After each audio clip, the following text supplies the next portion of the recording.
شرط مزدہ شفاعت کا سناتے جائیں گے پیش حق مزدہ شفاعت کا سناتے جائیں گے آپ روتے جائیں گے ہم کو وساتے جائیں گے آپ روتے جائیں گے ہم کو وساتے جائیں گے قیامت کا ہولناک منظر بر مصطفیٰ کریم علیہ السلام کی ذات جلوہ فرما قیامت کے منظر کے تعلق سے سری ہے نفسی نفسی کا عالم میں ایک جماعت نکلے گی ہر ایک کو کسی شفیع کی تلاش ہوگی اللہ کے حبیب فرماتے ایک جماعت حضرت آدم کی بارگاہ میں جائے گی عرض کرے گی اے اللہ کے نبی اے اللہ کے شفیع اللہ نے آپ کو یہ مرتبہ عطا فرمایا اللہ نے آپ کے طفیل ہم سب کو دنیا میں بھیجا ہم سب آپ کی اولاد ہیں اے آدم علیہ السلام آج ہم نفسی نفسی کے عالم میں ہیں زوال زبر آفتاب ہے ہمیں کوئی مددگار نظر نہیں آ رہا ہے آج ہم سب کو جہنم کی آگ سے بچائیے اے آدم کا جواب ہوگا اے میری امت اے میرے چاہنے والوں ما انا لہا میں اس کام کے لیے نہیں ہوں اذهبوا الى غیری تم لوگ میرے علاوہ کسی اور کے پاس جاؤ اللہ معاذ رضا کہیں کہ اور نبی اذهبوا الى غیری کہیں کہ اور نبی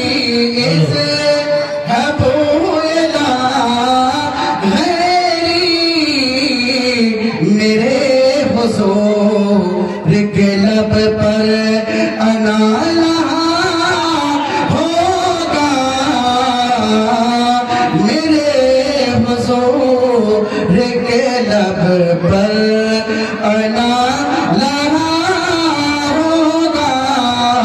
سارے لوگ کے آدم کی بارگاہ سے جب کوئی مسئلے کا حل نہ نکلے حضرت ابراہیم کے پاس جائیں گے حضرت ابراہیم کے پاس مسئلے کا حل نہیں ہے حضرت عیسیٰ کے پاس حضرت موسیٰ کے پاس ہر ایک کا جواب ہوگا تم لوگ ان کی بارگاہ میں جاؤ جن کو اللہ نے یہ مقام یہ منصب عطا فرمایا ہے جن کو اللہ نے لواء الحمد کا مالک بنایا ہے جس کو اللہ نے مقام محمود سے سرفراز کیا ہے سب لوگ نبی کی بارگاہ میں جائیں گے نبی کی حالت کیسی ہوگی جب اپنی امت کی گریباں سنیں گے جب حالت ہے جب میدان محشر کی تمازت کو دیکھیں گے میرے آقا کریم کی آنکھوں میں آنسو ہے میرے آقا کریم نے اپنے سر کو سجدے میں رکھ دیا ہے میرے کریم آقا رب کی بارگاہ میں عرض کر دیں گے یا رب حبلی امتی یا رب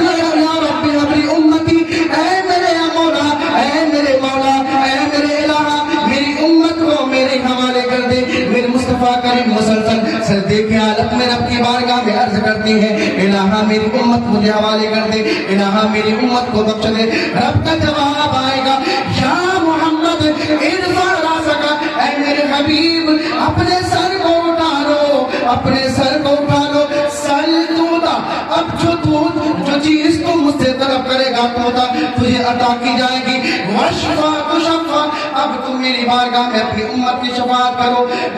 میری امت کی اپنی امت کی شفاعت کرو میں سب کی شفاعت کو قبول کروں گا اور سب کو جنت داخل فرما دوں گا سیدی اعلیٰ حضرت اس کے تعلق سے کیا خوب ارشاد فرماتے ہیں وسعتیں دی ہے خدا نے دامن محبوب میں وسعتیں دی ہے خدا نے دامن محبوب کو جرم کھلتے جائیں گے اور وہ چھپاتے جائیں گے سبحان اللہ نعرہ تکبیر نعرہ رسالت، نعرہ رسالت، عرس زاہد پیا علیہ رحمہ، نعرہ تکبیر، نعرہ رسالت، سبحان اللہ سبحان اللہ۔ اب یہاں سے حضور کی گریہزاری کے طفیل، حضور کی برکت اور حضور کی رحمت و شفقت سے بندوں کو شفاعت کا پروانہ مل جائے گا۔ اب کیا فقط یہ شفاعت جنت جانے کے لیے کافی ہے؟ جنت جانے کے لیے پل صراط کے پاس جانا ہے، سب کو جانا ہے، اس سے گزرنا ہے۔ اب پل صراط پہ ایک گزرنے کا عمل ہے اور ایک پل صراط پر فرشتے کھڑے ہو کر دو چیز پوچھیں گے۔ اب وہ دو چیز ہے کیا؟ ایک کتاب ہے امام محب تبری رحمۃ اللہ تعالیٰ علیہ، چوتھی صدی کے زبردست فقیہ محدث اور عالم دین ہیں، ان کی کتاب الریاض النظرہ فی مناقب العشرہ، اس میں آپ نے خلفائے اربعہ رضی اللہ عنہم اجمعین کی تعریف اور توصیف کی ہے، فضائل و مناقب بیان کیا ہے۔ اس کے اندر مولا علی رضی اللہ تعالیٰ عنہ کے تعلق سے ایک بیان لکھا ہے۔ یہ حدیث میں بیان کر کے چند عقائد کی باتیں جو اس سے مستمد ہوتی میں کر کے بیٹھ جاتا ہوں۔ ایک مرتبہ اور دوسرے اللہ وسلم علیہ سیدنا مولانا محمد بارک وسلم صلاۃ و سلام علیکہ یا رسول اللہ صلی اللہ علیہ وسلم۔ اس کے اندر لکھا ہوا ہے جب تمام لوگوں کو شفاعت کا پروانہ حضور عطا فرما دیں گے، اب پل صراط کے پاس جائے گا، اب شاید مسئلہ حل ہو جائے، فرشتے کھڑے ہیں، حضرت مولا علی مرتضیٰ، حضرت سرکار صدیق اکبر رضی اللہ عنہما دونوں کھڑے ہیں۔ ایک مرتبہ یہ قیامت کے منظر سے آئیے اب عالم اقسام میں، حضور کے وصال کے بعد ایک محفل صحابہ کی لگی تھی، حضرت صدیق اکبر رضی اللہ تعالیٰ عنہ نے حضرت مولا علی مرتضیٰ کا چہرہ دیکھا، ہنسنے لگے، چہرے پر مسکراہٹ آ گئی۔ مولا علی کہتے ہیں کہ اے ابو بکر، آپ مجھے دیکھ کر مسکرا کیوں رہے ہیں؟ وجہ کیا ہے؟ میرے چہرے پر آپ نے کیا دیکھا آپ کو ہنسی آ گئی؟ مسکراہٹ کی وجہ کیا ہے؟ سیدنا سرکار صدیق اکبر فرماتے ہیں کہ اے علی، جب میں نے آپ کے چہرے کو دیکھا مجھے حضور کا وہ فرمان یاد آ گیا جب صحابہ کی محفل میں حضور نے آپ سے فرمایا تھا کہ اے علی،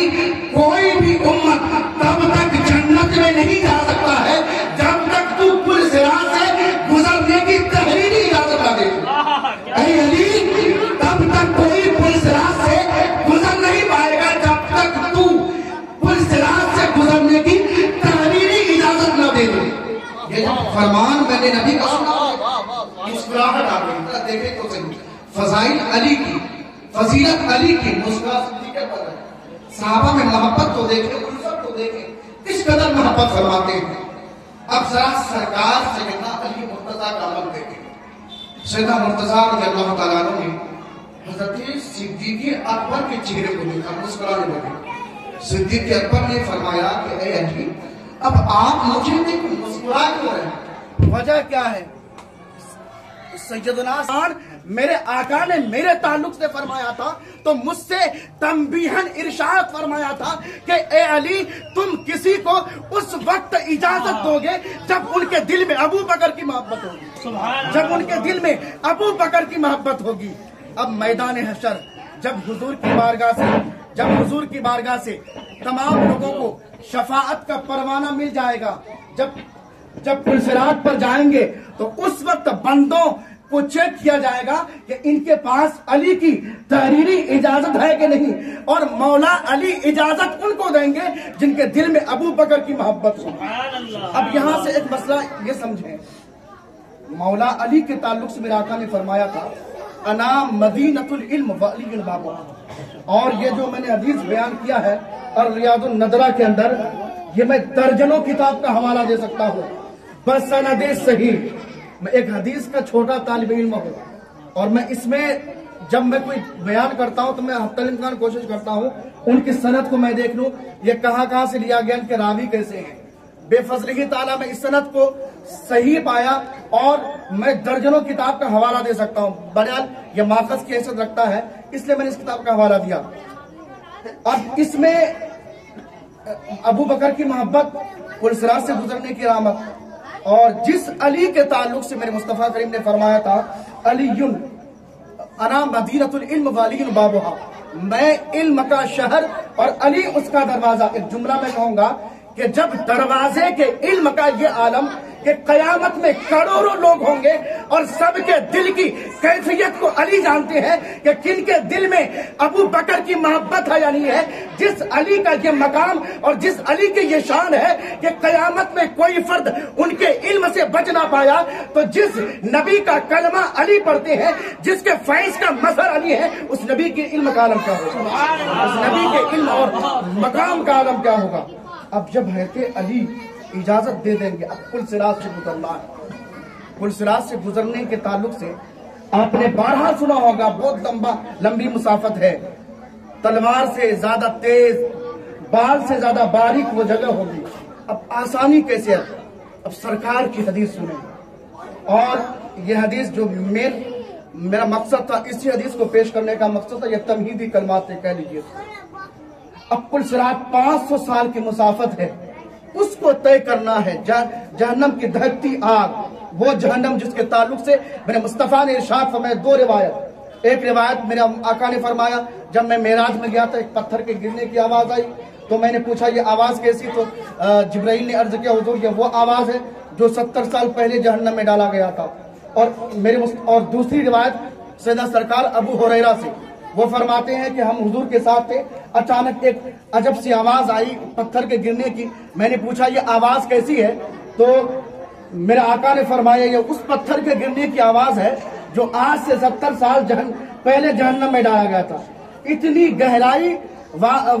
گہرائی والی دوزخ ہے، اس پہ پلسرات سے گزرنا ہے۔ ہر ایک کو آسانی چاہیے، ہر ایک آسانی چاہتا ہے کہ ہم اس سے بآسانی گزر جائیں۔ میرے مصطفیٰ کریم فرماتے ہیں اگر تم لوگ پلسرات سے آسانی سے گزرنا چاہتے ہو، میری آل سے محبت کرو، میری آل سے محبت کرو، اس لیے کہ میری آل سے محبت کرنا پلسرات سے گزرنے میں آسانی پیدا فرماتا ہے۔ حضور زاہد ملت کے عرص میں ہم اس لیے آئے ہیں تاکہ اللہ تعالیٰ ان کے کرم کے طور ہمارا گزرنا آسان فرما دے، اور یا اللہ کے آستانے سے ہم فیض کیوں نہ حاصل کریں۔ ایک جملہ مولانا سید عارف زوردار کہا تھا، جس آیت کو میں نے پڑھا، یا ایھا الذین آمنوا اتقوا اللہ وکونوا مع الصادقین، بڑا لطیف اور اچھا نقطہ بیان کیا تھا کہ ہمیں اولیاء اللہ کی صحبت چاہیے کیوں؟ ہمیں اس لیے چاہیے کہ ایمان اور عقائد اور اعمال کی حفاظت کی ضمانت اولیاء اللہ نے لی ہے۔ جب کوئی ان کے میت کو اختیار کر لیتا ہے تو اللہ تعالیٰ انہوں نے جو کمایا ہے ان کو محفوظ فرما دیتا ہے۔ اس لیے کہ اولیاء اللہ کی صحبت انسان کے اندر عاجزی انکساری کو پیش کرتا ہے۔ یقیناً حضور سیدنا سرکار زاہد الاولیاء ان کے آستانے پہ ہم آتے ہیں تو یاد رکھیے ہم ان پہ احسان نہیں کر رہے ہیں، یہ تو ان کا کرم ہے کہ اللہ نے ان کے در پہ ہمیں بلایا اور ان کو ہمارے لیے فیض کا ذریعہ بنایا۔ ہم حضور سید سرکار زاہد ملت کا شکر گزار ہم سب کو ہونا چاہیے، اور